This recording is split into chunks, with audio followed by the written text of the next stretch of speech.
Oke, assalamualaikum warahmatullahi wabarakatuh. Jumpa lagi ya teman-teman semua bersama saya di channelnya Komatsu Indonesia ya teman-teman ya. Oke, hari ini saya akan menjawab pertanyaan dari Mas Simon ya. Jadi Mas Simon itu kemarin sudah lihat video saya yang baru 1 hari kemarin saya upload ya. Jadi dia menanyakan begini, Bang, apakah semua loader itu sama ya? Jawabannya iya Mas. Jadi ya semua loader itu sama Mas. Mau Hitachi, mau Caterpillar, mau Komatsu, apapun dia alatnya, sistemnya itu sama Mas ya. Tetap sistem hidrolik dan pakai sistem tuas ya. Cuman perbedaannya dia ada juga yang wheel loader itu seperti Exa ini ya, kanan kirinya ini buat belok, ini buat mundur ya, ada juga. Dia maupun jenis alatnya itu semua sama Mas, sistemnya sama. Jadi perbedaannya cuman di tenaga ya. Jadi misalnya kayak Caterpillar, dia menaiki tanjakan dia bisa pakai transmisi 2 atau transmisi 3 masih boleh.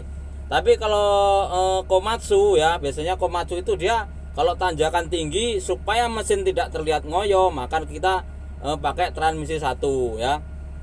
Jadi seperti itu Mas ya. Jadi cuman perbedaannya di tenaga. Misalnya kayak Hitachi, bagi saudara-saudara semua yang bawa Hitachi, cuman suaranya dia, mesinnya hampir sama seperti Komatsu, tapi dia lebih ke mesinnya yang agak suaranya agak kasar. Nah, jadi buat perhatian ya, buat contoh ya teman-teman ya, kayak kemarin saya baru kemarin sih saya ngetes orang, terus saya buat ke video, maksudnya saya masukkan YouTube. Biasanya nggak saya masukkan karena apa ya, itu takutnya nanti kalau yang di tes itu lihat gitu loh, terus nggak terima, Bang kenapa saya dibuatkan video seperti ini. Nah, terus kemarin saya iseng-iseng lah, nekat lah istilah saya buat video itu seperti halnya begini, cuman sebagai contoh lah, oh ini layak nggak lulus, oh seperti ini ya kalau yang nggak lulus. Nah, kesalahan-kesalahan yang fatal itu ya kalau misalnya nggak diterima ya, dari pertama dari panggilan ya, misalnya dia dipanggil untuk tes ya, dari pihak HRD atau pihak pimpinan kita yang suruh mengetes ya. Jadi kita tuh sebagai operator cuman jadi lantaran lah pengetesan, nanti kita penyambung lidah dia itu layak lolos atau tidak menjadi seorang operator ya, begitu ya. Nah, tapi seperti itu Mas, itu banyak itu Mas Simon ya. Biasanya situ berat di hati kadang-kadang. Oh, misalnya dia orang jauh, dia orang ini, tapi kita juga pertimbangan, oh kalau dia diterima bagaimana dengan alat kita nanti, bakal banyak yang rusak, bakal banyak kendala ya. Terus biasanya ya, misalnya itu yang sering saya tanyakan kepada orang yang mau dites ya, itu yang pertama saya tanya asalnya dari mana ya. Setelah asalnya dari mana, terus dulu kerja di mana ya. Nah, itu yang paling nomor 1 nomor 2 yang saya tanyakan. Nah, terus nanti biasanya saya tanya bawa alat apa dulu di sana, itu udah pasti saya tanyakan. Nah, setelah itu ya teman-teman ya, itu jawaban itu sudah dijawab, udah semua oke ya, semua oke, udah saya jawab begini. Nah, jadi habis itu saya suruh naik dia. Dia kemarin katanya, misalnya ini kemarin saya bawa Hitachi ya, bawa Hitachi, setelah naik Hitachi dia bawa ke Komatsu. Nah, bawa ke Komatsu itu biasanya kalau yang dites, yang dia memang asli operator, dia tahu. Oh, ini begini. Oh, cuman perbedaannya di sini. Oh, yang sini handle 2. Oh, yang ini handle 1 ya. Misalnya tuasnya 1 atau 2. Tapi biasanya terlihatnya di situ, dia operator atau bukannya di situ. Jadi, apa mungkin dia dulu pernah jadi helper? Apa dulu dia cuman pernah ngikut, maksudnya ngikut kayak ada teman kerja terus dia ikut ya, begitu ya. Nah, jadi seperti itu teman-teman. Nah, biasanya kan seperti itu ya. Nah, jadi kayak kemarin itu setiap yang sering dilakukan sama seorang operator yang sering melakukan kesalahan itu begini kalau dia dites. Misalnya yang bukan operator asli loh gitu, maksudnya yang apa ya, yang modal nekat aja ya. Misalnya dia ada tak tes, suruh naik begini, tak lihat dah dari samping atau dari depan, atau saya biasanya ikut di belakang. Itu dia pasti dia bicara seperti ini.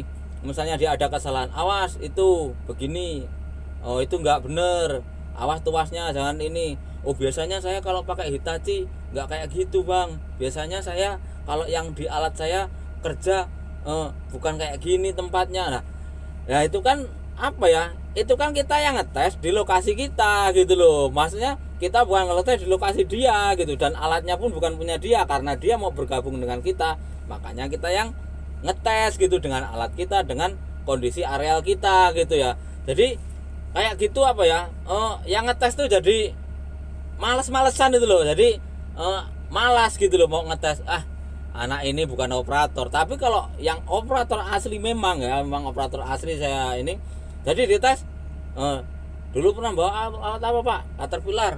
Oh iya, silahkan aja pak, ditunjukkan skill dan bakat kemampuannya ya. Nah begitu dia naik, iya langsung dia, oh ya ini memang asli operator. Nah setelah ada hasilnya seperti itu kan biasanya nggak 1 2 ya, orang 3 biasanya yang ngetes ya. Nanti kita laporan, bos ini operatornya oke, ini mantap, dia operator memang patut diperhitungkan lah, maksudnya begitu. Tapi kalau misalnya yang operator-operator nekat, itu serba salahnya begini, kita nggak terima, kadang kita kasihan dia dari jauh, tapi kalau terima risikonya ya seperti ini. Nah, terus yang kebanyakan ya, kalau operator asli sama tidaknya tuh dia terlihat dari malu ini apa, grogi, yang sering saya temukan. Kalau misalnya operator yang asli begitu naik duduk dia kerja langsung enak gitu ya. Tapi kalau operator yang ngecek-ngecek, maksudnya modal nekat, begitu naik dia gemeter gitu loh. Jadi bingung kayak ini, bingung. Kalau operator yang biasa membawa alat, begitu naik dia pemahaman dulu. Oh ini indikatornya di sini. Oh alatnya di sini. Oh ini. Jadi kita santai aja gitu loh. Jadi itu kalau misalnya ya, itu kalau misalnya kita yang dites 1 atau 2 orang, jadi nggak memakan waktu, maksudnya nggak nunggu giliran loh, maksudnya nggak banyak. Coba kalau misalnya tes 5 orang atau 10 orang gitu misalnya gitu kan, terus waktunya juga terbatas, otomatis dia kalau udah naik langsung suruh turun gitu. Kalau dia terlihat bukan operator, begitu dia naik langsung disuruh turun, karena apa ya, memakan waktu gitu loh ya. Tapi kebanyakan saya tidak seperti itu ya, kalau saya pribadi loh, saya lihat dulu. Jadi apa ya, buat puas hati dia gitu loh, maksudnya oh dia biar puas, saya udah pernah ikut tes, oh kesalahan saya di sini, oh ini kejanggalan saya di sini gitu ya. Tapi kalau begitu dia naik, begitu lihat bawa, oh saya dulu tesnya begitu naik gagal gitu kan, apa ya, jadi pengorbanan dia tuh seakan sia-sia, dia dari jauh gitu ya, dari jauh udah sia-sia. Jadi seperti itu ya. Terus misalnya kalau beda alat dari Caterpillar ke Hitachi atau ke Komatsu misal ya, jadi yang biasanya yang kemarin-kemarin itu dia tidak memperhatikan gigi transmisinya. Jadi misalnya medan yang seperti ini tanjakan gitu, dia pakai 3. Jadi terlihat dari suara mesinnya gitu, suara mesinnya keras tapi gerakannya itu lambat gitu, udah terlihat. Terus yang fatal itu biasanya pengambilannya terlalu belok, terus terlalu bannya terlalu mengangkat, itu banyak, itu sering terjadi seperti itu. Jadi ban depan itu yang sering terangkat itu poinnya itu banyak itu. Kalau ban depannya terangkat, terus kalau belok, terus mengisi hopper dia kurang pas lah, yang pastinya begitulah. Jadi banyak pertimbangannya di situ. Terus kalau misalnya alat mah jangan pernah salahkan alatnya ya, maksudnya kenapa kok alatnya di sini begini. Jadi jangan pernah salahkan alatnya. Jadi santai aja ya. Intinya begini mas, kalau mau mendaftar kerja dimanapun, di tempat mana, kita itu pertama itu mampu enggak gitu loh. Jadi kalau misalnya jauh dari, misalnya kayak saya dari Lampung ke Sulawesi Tenggara gitu. Jadi begini, kita itu merasa mampu enggak gitu loh ya. Kalau misalnya enggak mampu, jangan gitu. Kalau misalnya kita mampu, yakin mental kita bisa, ini sikat gitu loh ya, maksudnya kalau ada kesempatan. Oke ya Mas Simon ya. Sekian dulu dari saya. Terima kasih. Jangan lupa tombol subscribe-nya. Terima kasih. Salam dari saya. Salam dari Komatsu Indonesia mantap.